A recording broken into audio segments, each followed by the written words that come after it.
నాగర్ కర్నూలు జిల్లా కొల్లాపూరులో కురిసిన అకాల వర్షానికి మార్కెట్ యార్డ్లో తడిసిన ధాన్యాన్ని మంత్రి జూపల్లి కృష్ణారావు పరిశీలించారు.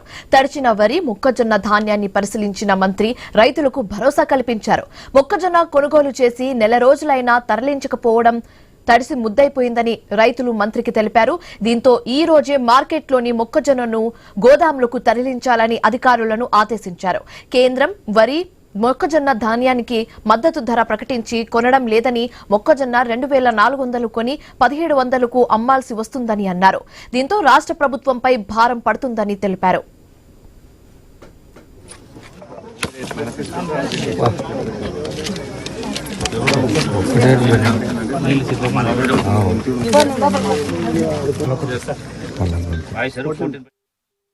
అన్ని ఇప్పుడు కొల్లాపూర్ మార్కెట్ ఉన్నది. నేను ఆ లారీ తొందరగా తీసుకుని లారీ 2 టన్నులు తీసుకుంటాను. అప్పు 8 లక్షల కోట్ల వల్ల నెలకు 6,000 కోట్లు కట్టాల్సి వస్తుంది. సంవత్సరం 75,000 కోట్లు.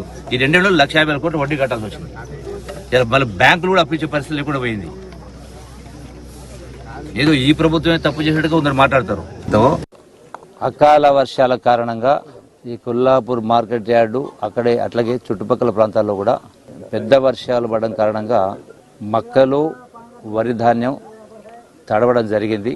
రైతులు ఇబ్బంది పడుతున్న సందర్భంలో సంబంధిత జిల్లా అధికారులను కూడా పిలిపించి తడిచినా కూడా ఈ మక్కల్ని, వడ్లను కాంటా వేసి వెంటనే తక్షణమే తరలించేటువంటి ఏర్పాటు చేస్తూ ఉన్నాం.